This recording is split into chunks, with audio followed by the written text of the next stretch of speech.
মৰমৰ শিক্ষাৰ্থীসকল, তোমালোকৰ আপোন পাঠৰ দ্বিতীয়টো পাঠৰ নাম হ'ল বিপদৰ বন্ধু। এই পাঠটো সৰৱ পঠনৰ বাবে তোমালোকলৈ আগবঢ়ালোঁ। এখন নদীৰ পাৰত এজোপা ডাঙৰ গছ আছিল। সেই গছজোপাৰ খৰুঙত এটা ফেঁচাই বাহ লৈছিল। নদীখনত আকৌ এটা হাতীয়ে নিতৌ পানী খাবলৈ আহিছিল। এদিন ৰাতি জোৰকৈ বলা বতাহত গছজোপা হাউলি পৰিল। ফেঁচাটোৰ বৰ বিপদ হ'ল। ফেঁচাটোৰ অনুৰোধত পিছদিনা হাতীটোৱে পানী খাবলৈ আহোঁতে গছজোপা আগৰ নিচিনাকৈ থিয় কৰাই দিলে। সিদিনাৰ পৰা হাতী আৰু ফেঁচা সখী হ'ল। দুয়ো আনন্দ মনেৰে থাকিল। পিছে এদিন আৰু এটা নতুন বিপদে দেখা দিলে। শিৱৰ পত্নী পাৰ্বতীৰ এটা পোহনীয়া বাঘ আছিল। বাঘটোৱে সপোনত দেখিলে যে সি ফেঁচাৰ সখীয়েক হাতীটোৰ মূৰটো খাই পেলাইছে। সি সপোনটো বৰ ভাল পালে।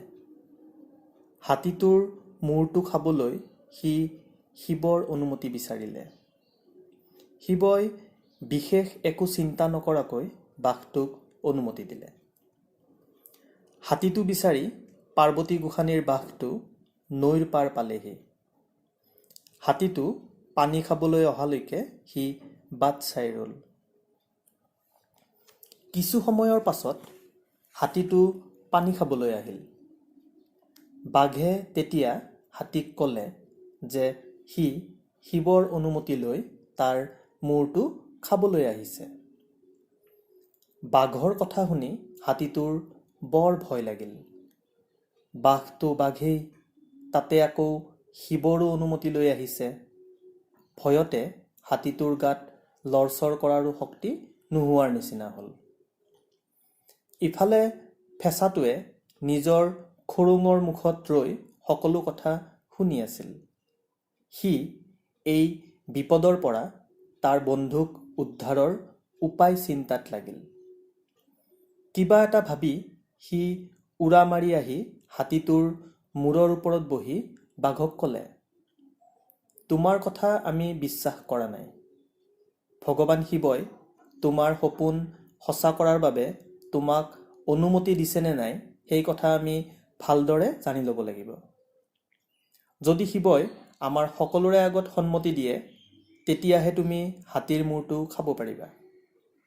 ঠিক আছে, তিনিও শিৱৰ ওচৰলৈ যাওঁ, বাঘটোৱে ৰং মনেৰে ক'লে। বাঘ, হাতী আৰু ফেঁচাই শিৱৰ বাসস্থান কৈলাশ পৰ্বতলৈ যাত্ৰা কৰিলে। উৰি উৰি কৈলাশলৈ গৈ থাকোঁতেই ফেঁচাই বুদ্ধি এটা বিচাৰি পালে। সকলোৰে আগতে ফেঁচা গৈ কৈলাশত উপস্থিত হ'ল।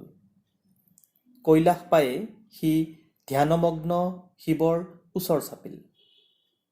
মনতে পঙা বুদ্ধিমতে ফেঁচাটোৱে শিৱৰ চৰণৰ ওচৰত শুই পৰাৰ ভাও জুৰিলে। ক্ষন্তেক পিছতে ধ্যানমগ্ন শিৱৰ ধ্যান ভাগিল।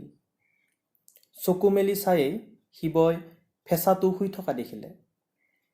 শিৱই সুধিলে, তোৰ আকৌ কি হ'ল অ'? খকমককৈ টোপনিৰ পৰা সাৰ পোৱা যেন দেখুৱাই ফেঁচাই মূৰ দোৱাই শিৱক ক'লে, প্ৰভু, মোক ক্ষমা কৰিব। টোপনিয়ে হেঁচি ধৰিলতহে মই ইয়াত এনেকৈ শুই পৰিলোঁ। টোপনিতে মই এটা সপোনো দেখিলোঁ। হাঁহি মাৰি শিৱই সুধিলে, কিনো সপোন দেখিছিলি তই? কিনো কম গোসাঁই, ক'বলৈ লাজেই লাগে নহয়। সপোনত মই হেনো আই পাৰ্বতীক বিয়া কৰাইছোঁ। মই বাৰু মোৰ সপোনটো সঁচা কৰিব পাৰিমনে? ফেঁচাই লাজ লাজকৈ ক'লে। শিৱ জাপ মাৰি উঠিল আৰু খঙেৰে ক'লে, নাই নাই, নোৱাৰ। ঠিক তেতিয়াই তাত উপস্থিত হ'লহি হাতী আৰু বাঘ।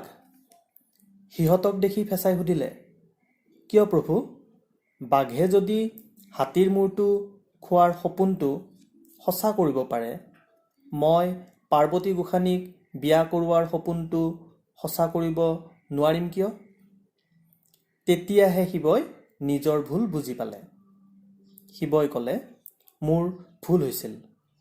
বাঘেও নিজৰ সপোন সঁচা কৰিব নোৱাৰে। শিৱৰ কথা শুনি হাতী আৰু ফেঁচাৰ বৰ আনন্দ লাগিল। মৰমৰ শিক্ষাৰ্থীসকল, তোমালোকেও এইদৰে পাঠটো মাতিবলৈ চেষ্টা কৰিবাচোন। আজিলৈ সামৰিছোঁ।